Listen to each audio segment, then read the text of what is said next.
It is my second day here in Penang. Last full day, unfortunately, which I'm very sad about because this place is incredible. But I've got my swimmers on and my bag packed. I'm ready to go to Escape Penang, which is a water park that holds 4 Guinness World Records. I started off with breakfast at Tosoon Coffee. It is a super popular breakfast spot here. I was super lucky though. When I got there, the line wasn't too long. I only had to wait about 10 to 15 minutes for a table. I ordered some roti cock, which I thought would be good to snack on throughout the day, and some eggs on toast, and they were absolutely divine. It was so cool to see them cook the toast over the open flame. Once I was done, I caught the bus to Escape. This sign was the first thing I saw and it made me laugh so much. So I've just gotten inside. This place is officially the coolest. So when you buy your ticket, you have to upload a selfie, which I hated, but it then is like your face ID to get inside the park. So I just walk up to the gate, scan my face, and it lets me in, and I can come and go as much as I want throughout the day. And this place is open 10 a.m. till 6 p.m. It's about 10 past 10 at the moment, and there's not that many people here yet. I'm really excited. The park is split into 2 sections. There is a water play side and then an adventure play side. It actually does cross the road, and the longest water slide in the world crosses over the road, which is pretty cool. I'm disorientated. I accidentally started in the water park, but the water park doesn't open for another hour. The adventure side opens first, which makes sense why I was like, oh my god, it's so quiet here. Wow, it'll be so good. It's because everyone's over the bloody other side. The adventure play side holds 2 Guinness World Records, one for the world's longest tubey racer and one for the world's longest zip coaster. I had to get a chairlift up to the top. The views were so beautiful, but the chairlift was so slow. It felt like it took forever. Once I got up to the top, I saw this giant swing. It looked like so much fun. I was really keen to give it a try, but they wouldn't let me because you had to be in a pair and everyone else was already paired up. So I decided to start with the zip coaster. It was so much fun, but it was so rough. The boy in front of me squealed the whole time.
That zip coaster went forever. I can see why they hold the world record. Every time you thought it was coming to an end, it just kept going. Honestly, being ragdolled around like that was a bit exhausting, but it was so much fun. I'd 100% do it again. So I was just told I can take an e-scooter up to the top. Yes, please. Okay, scooter go top and cable car go top. Same is this, okay? Same place, okay. But apparently this is quicker, so we'll give it a try. If you can believe it, I've actually never been on an e-scooter before. This was my first time. When I first got on, I was quite nervous. It went way faster than I expected, but I had the best time. It was so much fun, and I got to the top so much quicker than the chairlift. The chairlift did have beautiful views, but this just topped it. It was so much fun. Once I got to the top, I decided I'd try my second Guinness World Record ride and do the tubey racer.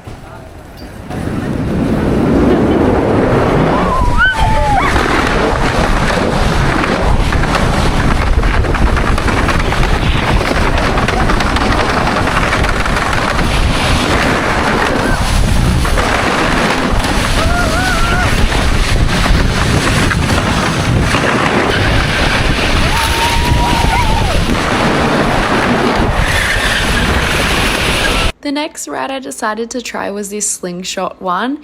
It didn't look that scary, but when I did it, it actually gave me quite a fright.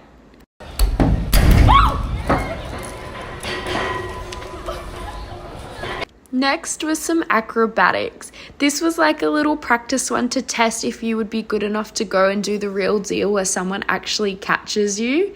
This was my second practice and I did so much better in my first, but I didn't record it. When I did the actual one though, I did it perfectly. They caught me and I even got awarded a little medal. It was so cute. Congratulations to Haiti. The next few rides I went on included a big giant swing.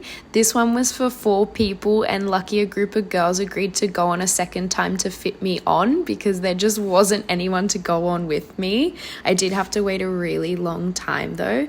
And then I did a high ropes course with a zip line and did what they called Malaysian skiing. It was so much fun.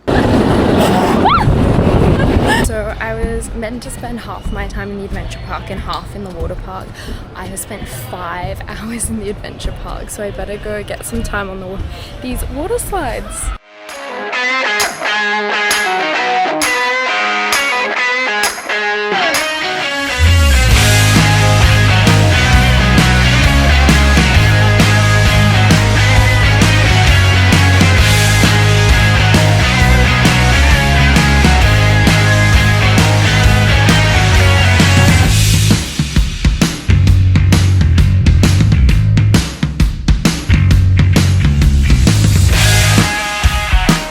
They even had a dunk bucket. It looked like so much fun. Next, I tried out these speed races.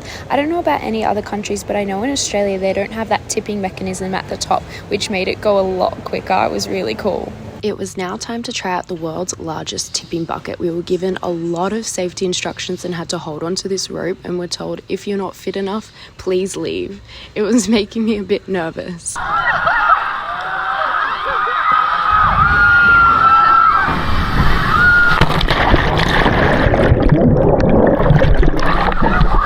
That was honestly so full on. I can see why they have to have so many safety announcements. It was finally time for me to try my 4th and final Guinness World Record ride of the day. It was the world's longest water slide.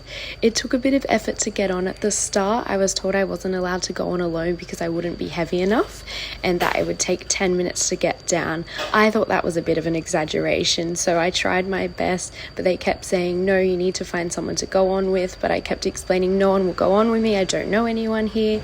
In the end, he very reluctantly agreed, and when I got to the bottom, he asked how it was. I made sure to tell him it was awesome. I did actually get stuck at this little section here, but I absolutely did not tell him that. Now, this was the ride I had been waiting for all day.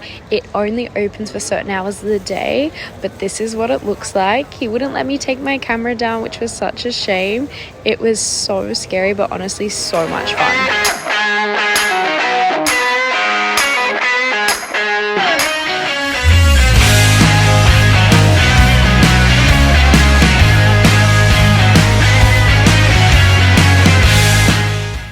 Up at the water park. It was so much fun.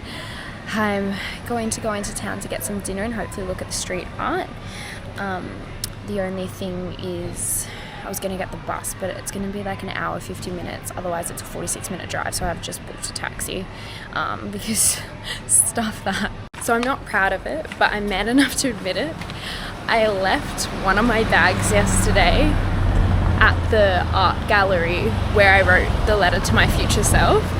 Now, it didn't have anything valuable in it. Like, the most expensive thing in there was honestly my sunscreen.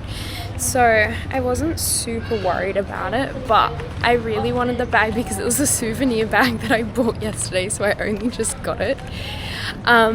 But the thing is, they're only open from 5:30 p.m. till 10, and I realized not too long after I left, but I was walking home and it was dark and I was maybe 10 minutes from my accommodation, and it would have been like about 15 minutes walk back. So I didn't want to increase my walk in the dark by 30 minutes because the later it was getting, the less and less people were around. So just for safety, I decided to just leave it. but I went back hoping she would have it, and she did, so I've got it back. I'm so happy. As my entree for tonight, I thought I'd try out these Michelin guide samosas. They were so good. And then I thought I'd finally get around to seeing all the very famous street art in Georgetown. It was so cool.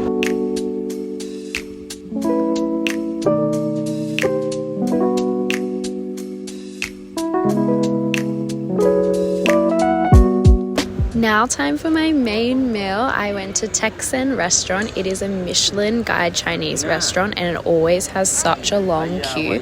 I think I waited about 40 minutes, but there was some live music, which was really nice.